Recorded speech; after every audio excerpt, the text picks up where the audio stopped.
les titres, nous recevons une grande figure de la promotion de la défense des droits de l'homme sur le continent africain, Monsieur Alioune Tine, qui est présent à Ouagadougou dans le cadre de l'élection de dimanche dernier en tant qu'observateur. Bonsoir Monsieur Tine. Bonsoir. Bienvenue sur le plateau de 20h de la télévision de Burkina.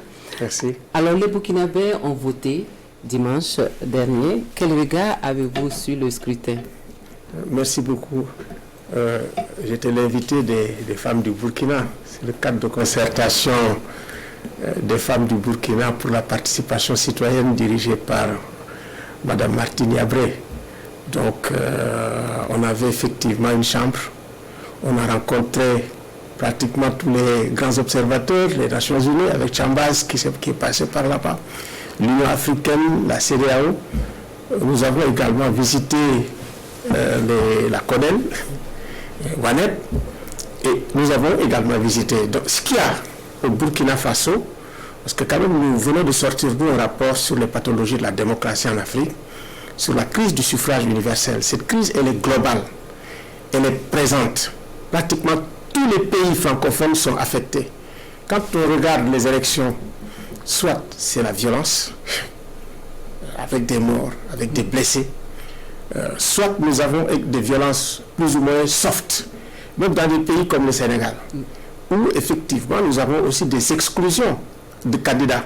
Et c'est grave pour la démocratie? Extrêmement grave. C'est des pathologies, les maladies. Ça veut dire que si un candidat gêne, vous partez. Donc il y a une espèce d'espoir au niveau du Burkina Faso, parce que nous estimons que le leadership politique de l'opposition ou du pouvoir a fait quand même preuve de beaucoup de sens de responsabilité avec ce code de bonne conduite. Ce code de bonne conduite a permis effectivement d'avoir vraiment une campagne civilisée. Hein.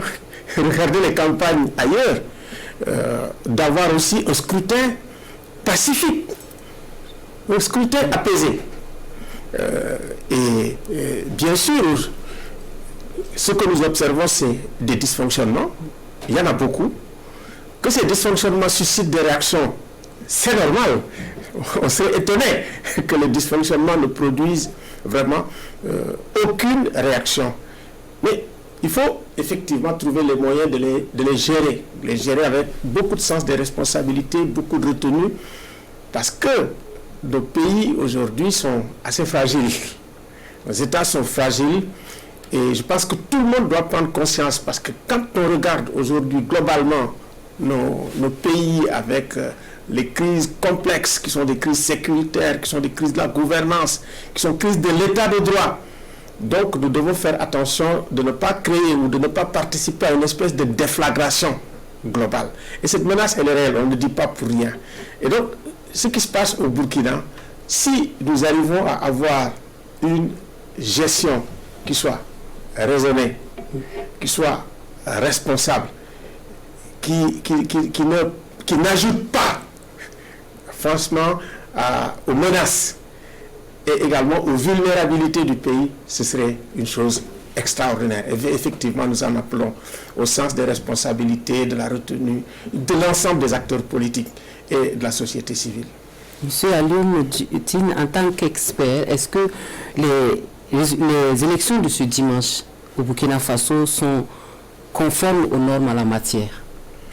Je pense quand même qu'il y a des efforts énormes qui ont été faits en dépit des dysfonctionnements qui peuvent porter sur les bureaux de vote, sur la question, beaucoup de questions qui ont été énumérées de façon détaillée par les gens, mais globalement, ces élections sont acceptables.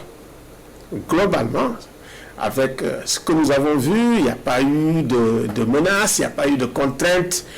Il y a bien sûr les questions de sécurité qui expliquent pas mal de choses, et ça nous devons le comprendre. Mais bon,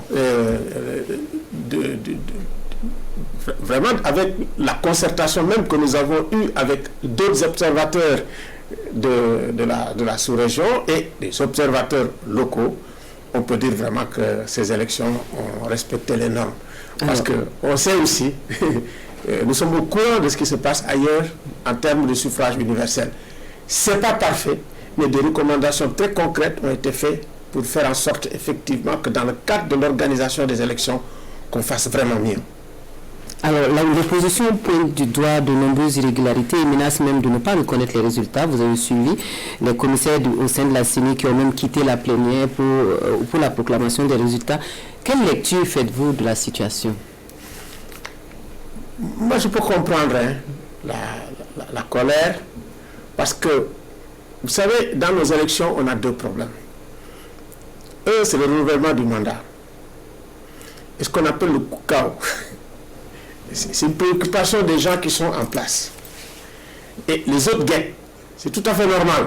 Un peu. Et après, nous avons un autre problème, c'est le troisième mandat. Une fois que vous terminez votre deuxième mandat, vous avez un troisième mandat. Donc, de mon point de vue, il faudrait qu'on examine, qu'on réfléchisse et que tout le monde le fasse.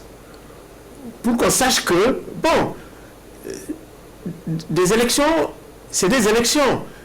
La bonne foi doit être là, aussi bien du côté de l'opposition que du côté du pouvoir, pour que quand vous perdez les élections à la normale, à la règle, que vous puissiez vraiment reconnaître que vous l'avez fait. Ça veut dire, il faut éviter la trumpisation de ce qu'on appelle les élections burkinabées.